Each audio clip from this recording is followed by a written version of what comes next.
Son las 8:30 de la mañana, las 7:30 en la Casa Museo de Saramago, en Tías, Lanzarote. Buenos días, mundo. ¿Quieres un café?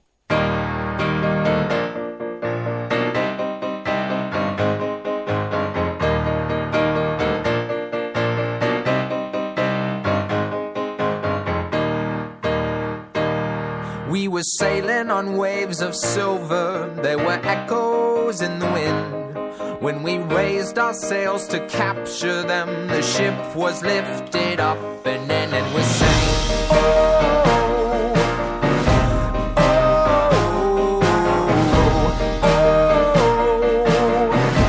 oh. Now the country that we came from, they play silver melodies, and the kings and queens all write their dreams on silver pages we would read and we sang. La cafetera de radiocable.com con Fernando Berlín.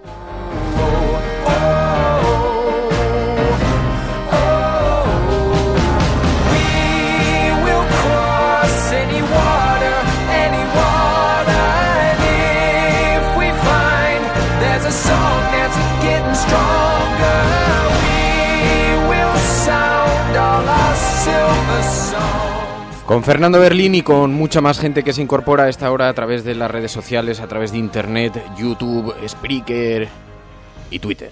Kerry Chan, José Manuel Martínez, Virginia Rodríguez, Charo Chamizo, Tony Matarín, PSV, Hardy Useful, Diego Martínez, Félix, Vicentico, Gracia Moreno, los analistas que nos acompañarán hoy durante el programa y otros tantos que se van a ir incorporando a lo largo del mismo.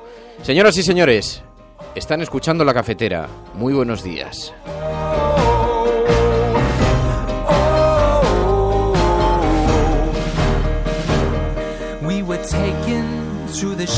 Dice De Cast que hacía mucho tiempo que no escuchaba La Cafetera en directo. Te hemos echado de menos aquí en la parroquia de Cast. Te hemos echado de menos. Dice, en pie y formados para escuchar La Cafetera.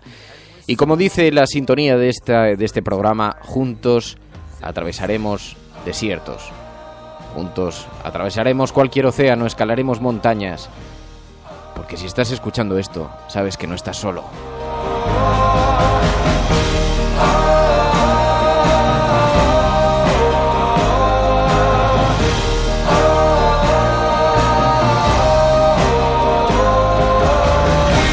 Y es viernes, hemos pasado una dura semana ya en la antesala de las vacaciones. Algunos de vosotros ya estáis de vacaciones porque lo contáis en Twitter.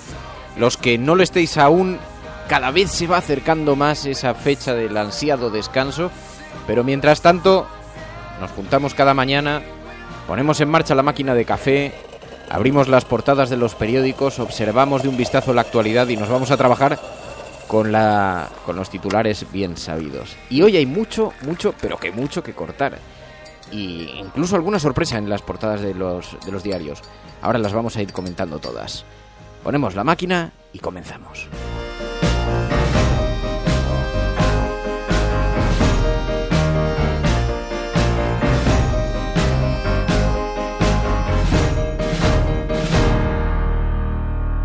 Emilio Duro, que os lo conté el otro día, me gusta mucho, escucho con frecuencia ese vídeo que hay suyo en YouTube, una conferencia en la que habla a empresarios, trabajadores de las empresas y les explica lo malo que es ir acompañado por el mundo de los pesimistas.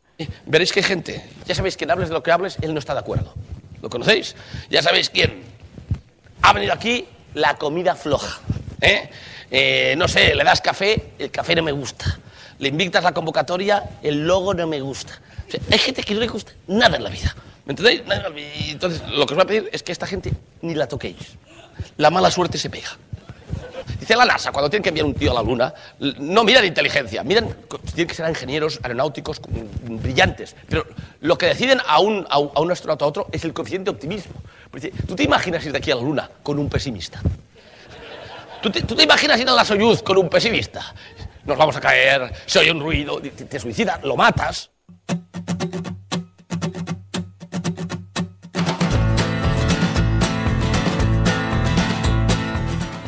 gusta porque tiene mucha razón, es algo en lo que coincido absolutamente. ¿No os dais cuenta que hay un montón de gente con la que estás y dices, es que llevo 10 minutos contigo y toda la energía positiva que tenía se me ha ido por los poros? Y necesitamos optimismo alrededor porque la vida no es fácil siempre y necesitamos gente que nos la alegre, que nos la...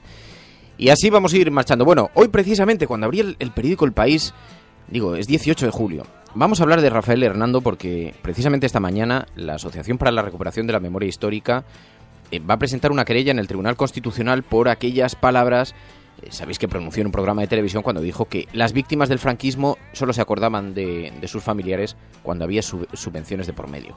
Bueno, pues esto provocó que fuera al Tribunal Supremo, el Tribunal Supremo lo desestimó por una razón que luego comentaremos y ahora van al Constitucional. Hablaremos con Emilio Silva, que es presidente de la Asociación para la Recuperación de la Memoria Histórica, que nos cuente esto y alguna cosa más, porque hay también una exhumación en Ávila y de esto hablaremos un poquito con él ahora en unos minutos. Pero mientras tanto abro antes el periódico El País para ver un poquito qué nos deparaba hoy comentar y de pronto descubro un artículo durísimo contra Podemos de Antonio Elorza, un artículo que se llama La irresistible ascensión de Pablo Iglesias. Antonio Elorza sabéis que es catedrático de Ciencias Políticas en la Universidad Complutense de Madrid y le pega un repaso, entre otras cosas diciendo que Podemos maquilla el lenguaje, más bien viene a decir disfraza el lenguaje para, en fin, pero que realmente persigue la inmortalidad de Chávez, básicamente.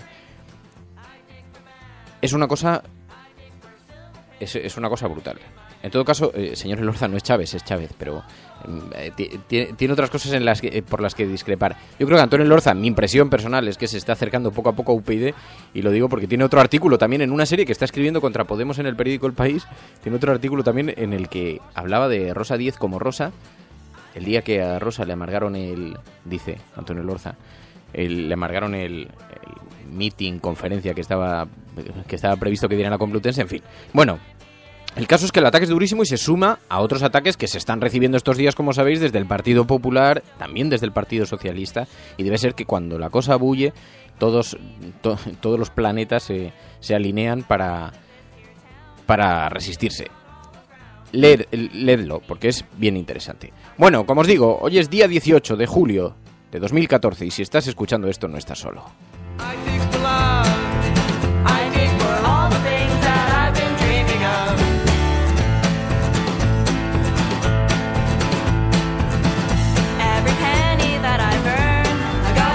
Dice PSV, dice, no me esperaba un artículo así del catedrático, le tenía simpatía, me lo cruzo de vez en cuando por el barrio y tiene sí, la verdad es que lleva una serie de estos artículos. La sorpresa es que El País se sume a este ataque tan absolutamente radical que están haciendo contra Podemos, ¿no? Porque además yo os recuerdo que aquí cuando entrevistamos a Íñigo Errejón nos explicaba, y lo pudimos escuchar aquí, que en la dialéctica actual política hay algunos términos que no se pueden emplear. Por ejemplo, el CIS, las encuestas del CIS dicen que la mayor parte de la ciudadanía quiere un cambio en el modelo de Estado. Quiere cambiar la monarquía por otro modelo de Estado. Pero sin embargo, si les preguntas si quieren sustituir la monarquía por la república, te dicen que no. Solamente una minoría dice que sí. Es decir, están más en contra del término que del objeto final.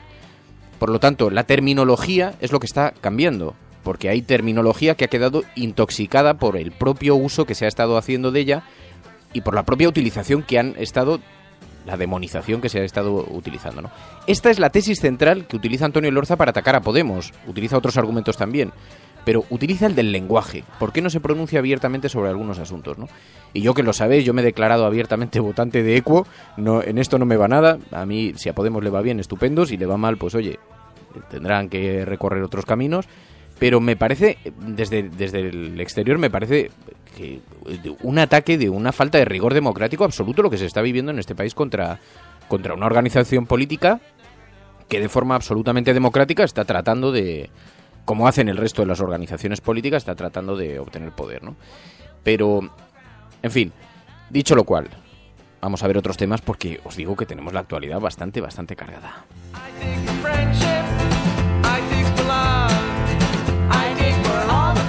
desarrollo no puede ser en contra de la felicidad, tiene que ser a favor de la felicidad humana, del amor, arriba de la tierra, de las relaciones humanas, de cuidar a los hijos, de tener amigos, de tener lo elemental, precisamente, porque eso es el tesoro más importante que tiene. Cuando luchamos por el medio ambiente, el primer elemento del medio ambiente se llama la felicidad humana. Gracias.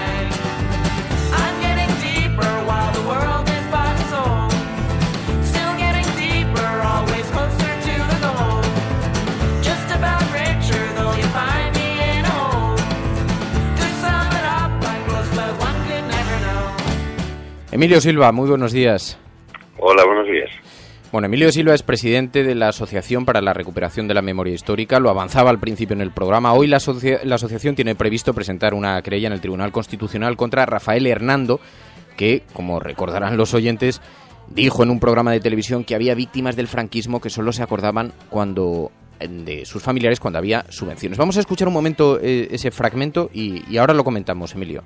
Voy a recordar pero esto de remover las tumbas, imagínese usted, don Antonio, que en Europa, ¿verdad?, que ha habido 100 millones de muertos en la Segunda Guerra Mundial, se dedicaran los gobiernos a pedirle al gobierno de al lado que levantara las cunetas, las carreteras a encontrar los muertos de sus soldados que han inventado. Una petición menor, la de que un familiar pueda enterrar a una víctima del franquismo. Digo, imagínese usted que esto fuera el debate europeo Entiendo actual. que no cabe en cabeza humana. Lo que ocurre es que algunos se han acordado de su padre, parece ser cuando había subvenciones para encontrarle. Qué barbaridad, pero qué barbaridad estás diciendo. Sí, esto ha pasado. Pero qué falta de respeto a las víctimas de ese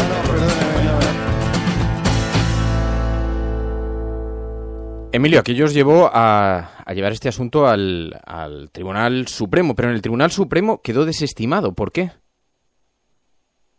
Porque consideraba el tribunal que lo que había hecho Rafael era ejercer su derecho a la información y a la opinión. El problema está en que los familiares de los desaparecidos durante la dictadura jamás han recibido una reparación económica por parte del Estado. Ha habido subvenciones a asociaciones o asociaciones de familiares para hacer exhumaciones de cosas. Pero él da a entender en esa declaración que hay gente que no se acuerda de su padre y de repente, cuando se ha enterado que le iban a dar dinero para acordarse de su padre, pues lo había hecho, ¿no? Y eso no ha ocurrido. Por eso consideramos que lo que ha hecho es difamar a gente, ¿no? Más allá de entrar en una discusión de qué personas pueden olvidarse de su padre, ¿no? Oye, Emilio, hay algo latente de todas maneras en este país que sigue sin estar resuelto y parece mentira, ¿no? A la altura de siglo que estamos ya, pero que no está resuelto todavía cuando abordamos los temas de la guerra civil, y hay una derecha todavía que recurre a eso en forma de descalificación. Está tremendamente insertado en la sociedad, ¿no? Bueno, yo creo que lo que nota es un uso, digamos, un uso político de las consecuencias de determinadas políticas, ¿no? Y de determinadas violencias. Hay unas violencias, digamos, o consecuencias que al PP le han interesado políticamente, porque, digamos, que podía acoplarlas en su programa político, y hay otras, o colectivos, pues estoy pensando ahora mismo en el caso de Pilar Mancón, de las víctimas del franquismo, pues a los que realmente ha maltratado, ¿no? Entonces, bueno, es un partido que se declara solidario en su artículo 3, en el artículo 3 de sus estatutos, solidario con las víctimas de cualquier tipo de violencia, pero que luego a la hora de la verdad no lo ejerce. Yo entiendo que por un lado puede tener que ver con algo electoral, ¿no? El hecho de que exista lo que se llama el franquismo sociológico y que el Partido Popular no quiera desvincularse de él, por una parte, ¿no? Pero más allá de lo electoral, y en el caso de Hernando, hay que ser muy mala persona para estar en contra de que pues mira, mañana vamos a ayudar a una persona de 84 años a que pueda enterrar a su hermano. Entonces, estar en contra de algo que se lleva haciendo 300 y pico mil años en esta península y que es tan básico como dar una sepultura digna a un ser querido, pues yo creo que va más allá del uso político, ¿no? Y en este caso también tiene que ver con la incultura política que hay en este país con el tema de los derechos humanos, ¿no? Si realmente y Amnistía Internacional tiene un informe que dice que somos del núcleo duro de la Unión Europea el último país en formación en derechos humanos, y eso no es una casualidad. Si esa cultura estuviera extendida en la sociedad, pues Rafael Hernando no podría hacer declaraciones como esas, porque evidentemente estarían cayendo sobre una ciudadanía muy consciente de lo que son los derechos humanos. Dice De Casta ahora mismo en Twitter, qué poca vergüenza tienen algunos, si queremos avanzar hay que orear bien las sábanas, las del franquismo siguen guardadas, pero también hay algo de desconocimiento sobre la propia actividad de la Asociación de la Recuperación de la Memoria Histórica y de el propio procedimiento que se sigue cuando alguien quiere exhumar a un familiar, porque ¿en qué consiste exactamente? ¿Cómo se hace? ¿Es como dice Rafael Hernando, cobras una subvención? ¿Cómo es el funcionamiento?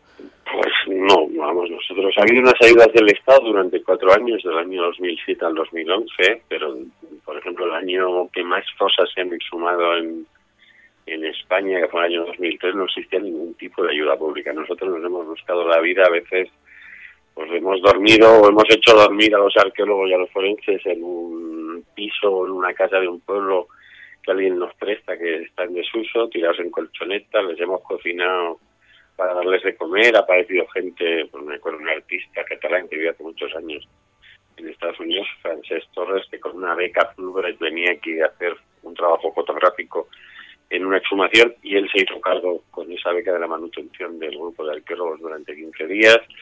O la exhumación que vamos a hacer mañana en Micha Herrero, un pueblo de Ávila, que vamos a hacer gracias a la donación de un sindicato noruego. Entonces, nunca ha habido subvenciones asociadas a eso. Ha habido a veces políticas, pero son casualidades. Precisamente el drama es que familiares que han sufrido tanto, porque uno puede pensar que esto está muy lejos, pero cuando alguien está vivo, ¿no? Hoy voy a ir yo al Tribunal Constitucional a llevar a una mujer a presentar esa querella contra Rafael Hernando, a la que asesinaron a su padre, y antes de asesinarlo con un paraguas le reventaron los oídos, y desapareció, lo asesinaron y escondieron el cadáver. Eso es gravísimo, y esta mujer está viva hoy. Voy a ir a buscarla a su casa dentro de un rato, y ella no está en hace 80 años, ella tuvo la desgracia de que alguien decidiera que era mejor para este país que gente como su padre fuera asesinada, y no puede dirigirse a una institución pública.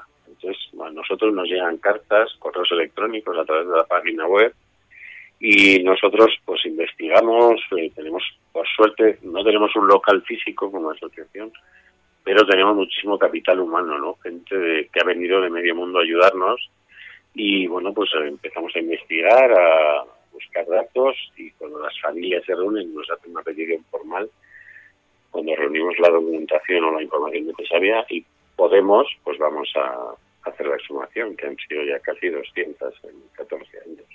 Ha cambiado porque, Emilio, yo te conozco, la verdad es que me llama la atención que no hayamos hablado antes en este programa, pero yo te conozco desde hace algunos años y conozco los primeros trabajos que hacíais. ¿Y ha cambiado mucho la percepción social? Porque recuerdo perfectamente al principio, además recuerdo el caso de una exhumación a la que os acompañé, que todavía se acercaba gente de los pueblos de alrededor y que manifestaba miedo, que decía, es que a mí me preocupa porque los verdugos, sus hijos siguen vivos, e incluso en algunos casos el propio verdugo sigue vivo, y había un miedo latente en las poblaciones y en los pueblos de alrededor, ¿no? ¿Eso ha cambiado? Un poco sí, pero quizá para la gente menos mayor, por decirlo así, ¿no? Evidentemente hay que, de alguna manera, tratar de trasladarse a ese escenario, ¿no? En el que nosotros hemos hecho las exhumaciones el 18 de julio en lugares donde no hubo frente de guerra. Quiero decir, son las dos provincias que más exhumaciones se han hecho son Burgos, donde no hubo dos ejércitos enfrentados, y León, donde tampoco ocurrió eso. Y casi todas las que se han hecho son en sitios donde solo hubo una pieza política. Entonces hay que ver, por un lado, el dolor que supone. Yo soy nieto de uno de esos desaparecidos y lo he vivido. Mi padre ya no vive, pero tenía años mi padre cuando asesinaron al suyo. El dolor que supone ese tipo de crimen. El dolor que supone que no aparezca el cadáver. Porque tú no sabes si en el último momento o se escapó. Ha habido gente, me acuerdo de Esther Montot, una mujer que vino desde Houston a ver la información de su padre, porque durante años allí había pensado que cuando alguien llamaba a su puerta a deshoras, podría ser su padre que la había encontrado, ¿no? O sea, estuvo años pensando que nunca... Por eso es tan importante ver un cadáver cuando uno tiene que elaborar un duelo, que es algo bastante duro. Luego hay que ver que durante 40 años esos asesinos y quienes de alguna manera dictaron lo que tenían que hacer estuvieron gobernando este país y se hicieron en muchos casos caciques. Luego hay miles de casos en los que se quedaron con sus tierras o sus casas. Y luego llegó la democracia y decidió llamar reconciliación algo que suponía no reparar ni en eso tan básico humanitario, que es el hecho de haberles podido ayudar a enterrar a un ser querido dignamente, porque igual para una generación más joven un cementerio es algo distante, ¿no?, que tiene menos significado, ¿no?, pero para alguien en un pueblo mayor es un lugar central en su vida colectiva.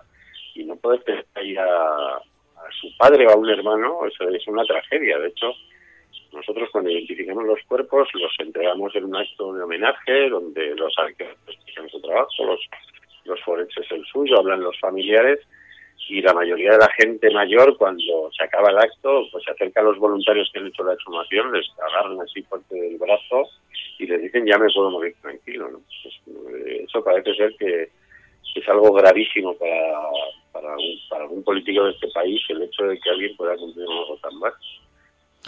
Yo recuerdo el testimonio, un caso dramático, el que pude observar yo con vosotros, que era el de una mujer que habían asesinado al hermano, y el asesino durante los 40 años siguientes fue el cartero del pueblo y entregaba las cartas a esta mujer cada semana.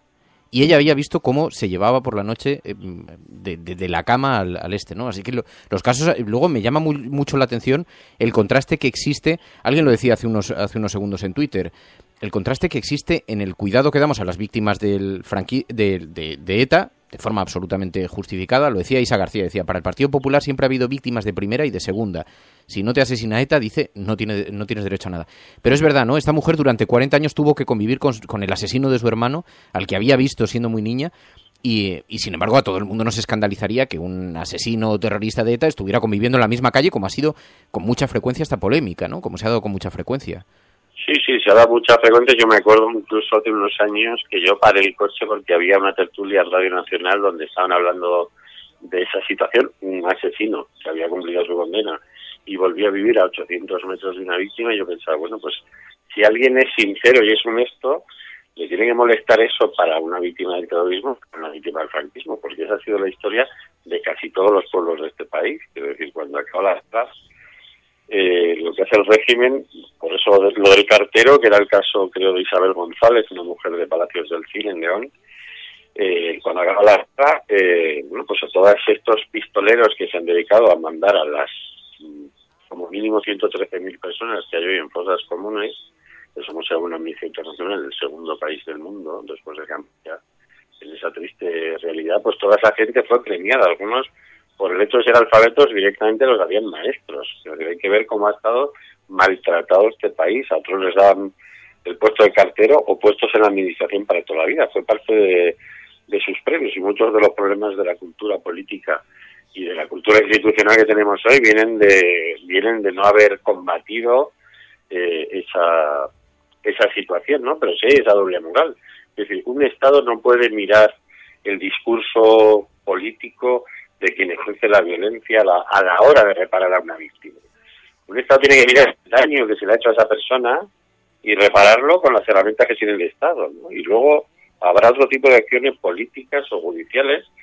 El Poder Judicial es independiente del Estado, va a estar ahí y tiene que perseguir a un asesino, gobierne quien gobierne. Pero aquí siempre se ha hecho esa discriminación, pues quizá porque también el hecho de llevar a la esfera pública a las víctimas del terrorismo permitía de alguna manera esconder o silenciar a otras. Hay un estudio, una tesis que hizo un estudiante de la Universidad de Juan Carlos, que midió en extensión de centímetros cuadrados toda la información que se había publicado sobre ETA desde el año 79 al 2007, y creo recordar que el 70% fue en los 4 años de mayoría absoluta de Aznar, ¿no? Y donde ocurrieron el 2,5% de las víctimas, que era perfectamente medida del uso político, digamos, de esa violencia. Y esto no, el luchar contra las consecuencias de la violencia tiene que ser no tiene que ser una cosa de los partidos políticos. Para eso tenemos que tener algo permanente en el Estado, que es la política,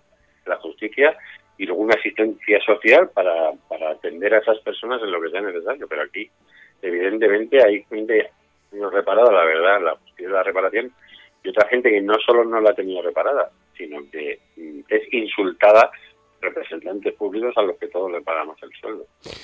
Pues Emilio Silva, presidente de la Asociación para la Recuperación de la Memoria Histórica, hoy presentan esa querella en el Constitucional contra Rafael Hernando. Hoy es día 18 de julio.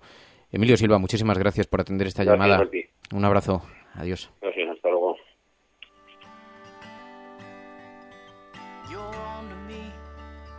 So how can I try? In once I take a step, behind the door is where you'll lie. Este movimiento nuevo que ha surgido tan lindo ahora en España, que me encanta ver, se llama Movimiento de los Indignados y no se equivoca en el nombre. El mundo está dividido entre los indignos y los indignados.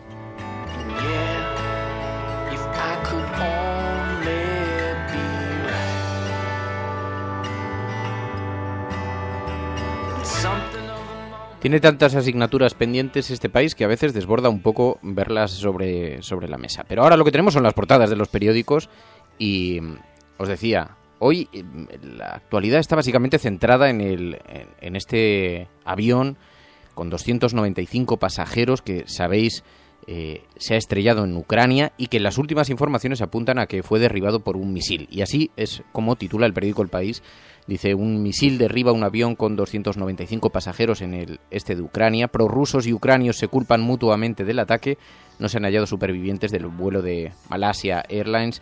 Y el periódico El País también lleva el asunto de Gaza a portada. El ejército de Israel lanza una ofensiva terrestre sobre Gaza. Netanyahu afirma que el objetivo es destruir los túneles de Hamás. Más, dice Rajoy, acepta negociar sobre la financiación de Cataluña. Y por último, un par de noticias. La grasa buena es mala para el cáncer, una noticia científica de enorme importancia. Y luego lleva un tema, además del texto de Antonio Lorza que os decía antes. Podemos llama a alcanzar el poder antes de que el Partido Socialista se recupere. Dice que Podemos ha trasladado a sus bases un borrador en el que se establecen criterios para conseguir obtener puestos de poder político antes de que el Partido Popular, dice, utilice la recuperación como aval y el PSOE recobre el espacio perdido. Es llamativo porque, ¿os imagináis este titular sobre UPyD, por ejemplo, o sobre Equo? Equo llama a alcanzar el poder antes de que el PSOE se recupere. O UPyD nunca sería motivo de titular. Debe ser que les da tanto pánico el ascenso de Podemos que a mí los ataques me sorprenden muchísimo porque en el fondo lo que le están haciendo es construyéndole la campaña. El ABC dice, el sumario de las facturas falsas. UGT se quedaba con el 20% de las ayudas para formar a parados, dice el periódico ABC. Y también Estados Unidos confirma que un misil derribó el avión en Ucrania con 298 personas a bordo. Dice el periódico ABC. Más periódicos. El periódico El Mundo dice, Ucrania y los prorrusos se acusan de abatir un avión con 295 pasajeros. Dice, fue un misil tierra-aire el que derribó en la región de Donetsk un B-777 de la compañía Malasia Airlines que volaba de Ámsterdam a Kuala Lumpur. Y dice, el canon revolucionario de UGT. Todas las federaciones en Andalucía percibían fondos públicos irregulares.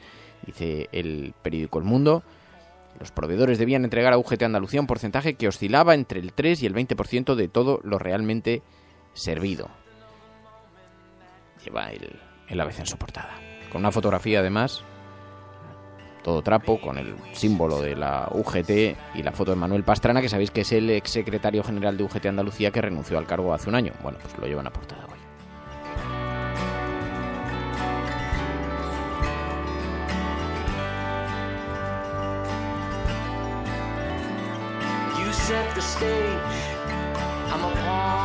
Estoy viendo algunos de los mensajes que estáis escribiendo ahora. José Manuel Martínez dice, la memoria histórica, una asignatura pendiente de nuestra democracia. Dice Isa García, al hilo de esta querella que van a presentar hoy contra Rafael Hernando, En el Tribunal Constitucional, dice Isa García, viendo quién hay en el Constitucional, siento ser pesimista, pero no esperemos justicia. Y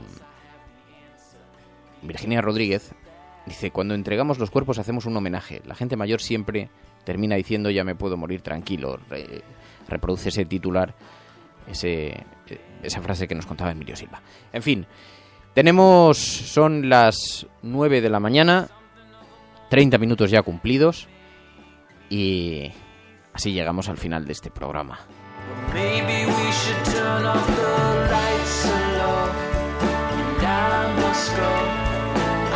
Tengo una visita que se acerca al estudio, se ha acercado María y le estoy haciendo con la mano, vete, vete, vete. Así no me puedo concentrar.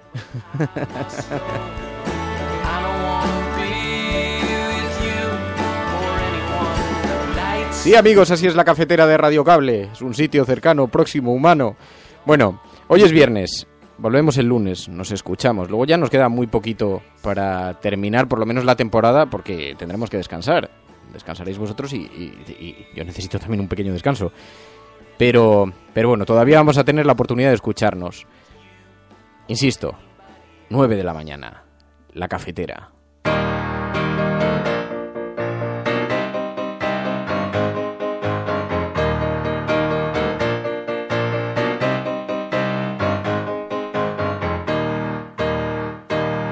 We were sailing on waves of silver, there were echoes in the wind. When we raised our sails to capture them, the ship was lifted. Dice José Manuel Martínez, recuerdos a tu santa, Fernando. María, recuerdos de José Manuel. Igualmente, dice con la cabeza. Tony Matarín, PSV, Isa García, Virginia Rodríguez, The Cast, Hardy Useful, PSV, Vicentico, Isa García, Borja García Zapardiel, Sandra, en fin, Miguel Ángel, los habituales, Félix. Muchísimas gracias a todos por la compañía. Nos escuchamos el lunes. Que disfrutéis del fin de semana. Un abrazo muy fuerte. Adiós.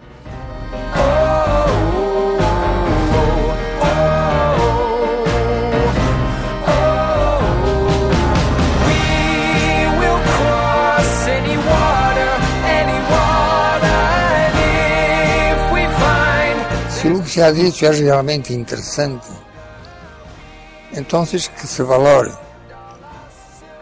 no como una especie de palabra de Dios, pero sencillamente como palabra de un ser humano preocupado con el ser humano. Now the echoes were getting louder and a chorus filled the air. When the voices fell, they broke the spell that tied us to our silver chairs, and we sang, oh, oh, oh,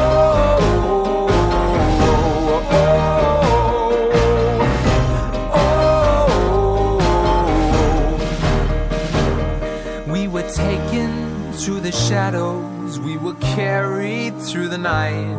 When the sun appeared, my God, my fears of silver melted in the light.